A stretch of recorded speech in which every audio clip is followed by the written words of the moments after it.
Selamat datang di Hadistira Baking Course. Bersama saya, Chef Haditu Wendy. Pada kesempatan ini, saya ingin membagikan tips dan triks bagaimana cara membuat kue sus yang mekar, tidak kempes, dan dalamnya kopong. Inilah saya sudah rangkum di sini. Nanti saya akan jelaskan satu persatu. Kesatu, untuk mendapatkan adonan kue sus yang bagus, itu mentega tidak boleh terlalu banyak. Maksudnya terlalu banyak, kalau adonan kue sus itu dimasak sampai menteganya keluar. Itu kemungkinan mentega di resep itu perbandingannya terlalu tinggi, ke satu. Kedua, mungkin masaknya terlalu lama, padahal mentega tidak terlalu banyak. Jadi adonannya itu sampai keluar minyak. Jadi yang ideal, nanti akan saya kasih resep, perbandingannya itu antara mentega, terigu, dan air itu, ingatkan aja, 1, 1, 2. Jadi mentega 1, terigu 1, airnya itu 2 bagian. Telur sebetulnya itu dikira-kira. Asal waktu diaduk itu adonannya sudah kelihatan licin, dan waktu diangkat itu pengaduknya itu ada sedikit buntutnya, lalu masih bisa lengkung sedikit, itu yang pas. Kalau memang waktu diaduk adonannya itu tidak ada buntut ke atas, itu berarti telurnya kurang. Atau waktu telurnya kebanyakan, terlalu lembek, diangkat begini langsung tidak ada buntutnya, dan adonannya itu kelihatan lembek sekali, itu kelembekan. Bagaimana caranya kalau kena musibah seperti itu? Gampang, adonannya jangan dibuang, nggak mungkin itu bisa ditambah terigu.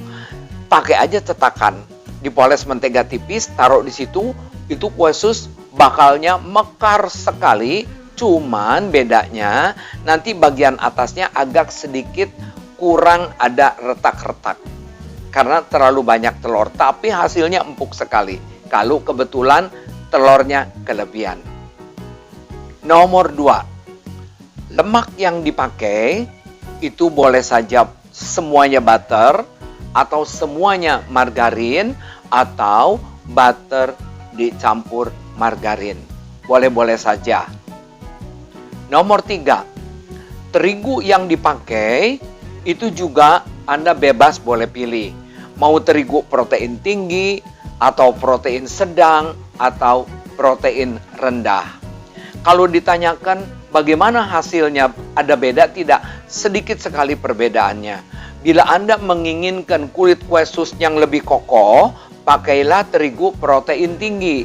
Tetapi kalau mau dapat kulit kue sus lebih lunak, pakailah protein sedang atau protein rendah. Tapi kesemuanya itu untuk mendapatkan kulit yang lembab, yang lunak, walaupun pakai terigu protein tinggi, tetap kalau udah matang itu kue sus mesti ditutup supaya kulitnya lunak.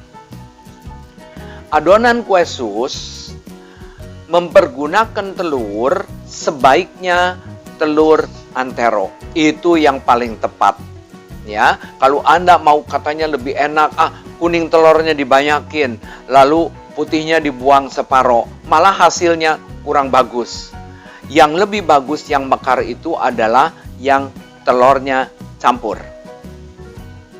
Nomor 5, untuk mendapatkan adonan kue sus yang sempurna, bagus, licin, waktu memasaknya itu sebaiknya pertama dimasak itu air dan mentega sampai mendidih. Begitu sudah mendidih, api matikan dulu. Baru masukkan terigu. Masukkan terigu, aduk terus sampai tercampur rata. Putih-putih terigunya tidak kelihatan. Baru nyalakan lagi api. Aduk terus sampai licin. Itu baru benar. Baru api nyalakan lagi. Ya, kalau sudah diaduk sampai licin, terigunya tidak kelihatan lagi, baru api nyalakan lagi, aduk sampai matang. Keenam, kapan kita memasukin telur ke adonan mentega itu? Yang paling ideal, yang paling bagus adalah waktu hangat kuku. Kalau Anda mau cepat-cepat, boleh saja adonan panas-panas diangkat, putar aja pakai mixer yang pipih. Nanti di waktu hangat kuku, baru masukkan telur sedikit-sedikit. Itu yang paling bagus. Ketujuh, untuk memanggang kue sus, api itu harus benar-benar besar dan oven itu harus sudah dipanaskan dulu. Kalau apinya terlalu kecil, kue sus itu mekar tidak akan sempurna, walaupun adonannya sudah bagus. Jadi berapa kira-kira suhu api itu? Kalau pakai oven deck itu, atasnya itu kurang lebih 190, bawahnya itu bisa 210 sampai 220. Itu api cukup bagus, cukup panas. Pasti susnya akan mekar. Kedelapan, lamanya memanggang kue sus itu beda-beda tentu, tergantung ukurannya besar kecil. Tetapi walaupun bikin yang kecil, api tetap harus panas seperti tadi. Jadi untuk ukuran kecil, ya kira-kira kecil itu mungkin di bawah bola pingpong ya, itu termasuk mini ya. Itu paling manggangnya 17 menit sudah matang. Tetapi yang medium kira-kira udah jadinya segede bola pingpong atau lebih gede sedikit, itu bisa 20 menit. Tetapi kalau yang besar, yang seperti dijual di bakery, itu yang kurang lebih beratnya bisa 50 gram mentahnya, itu lama. Bisa 25 sampai 30 menit. Baru kue sus itu mekarnya sempurna. Kesembilan, dalam proses memanggang kue sus, itu oven sama sekali tidak boleh dibuka-buka. Maupun manggang yang kecil atau yang besar. Apa akibatnya kalau ovennya dibuka? Kue susnya itu bisa kempes, lalu Anda tutup lagi, bakar lagi, itu tidak akan mekar lagi. Katakanlah mekar sedikit, tetapi tidak sempurna.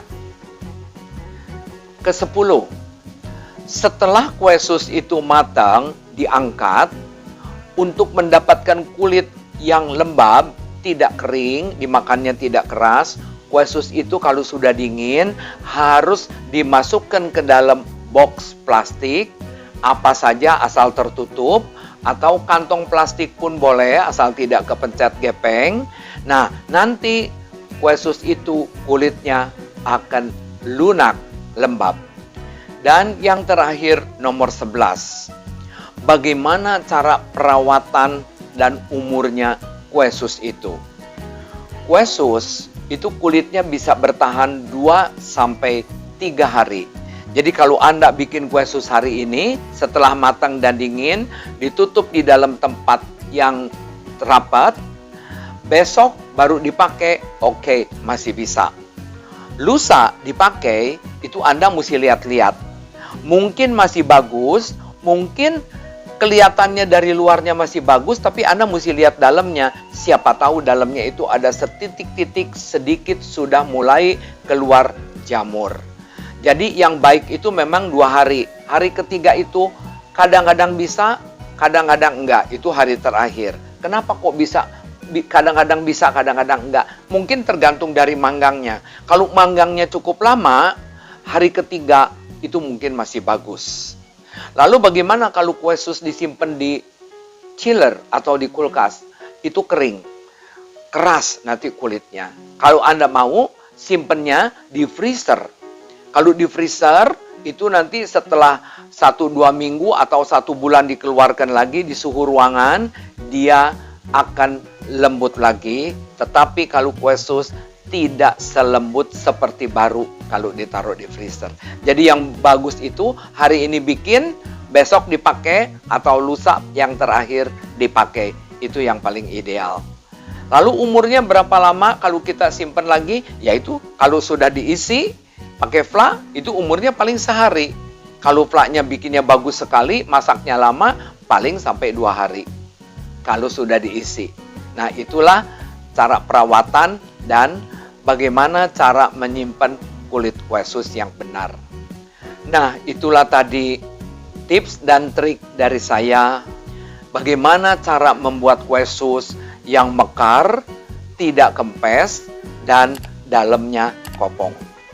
Semoga video ini bermanfaat bagi Anda semua.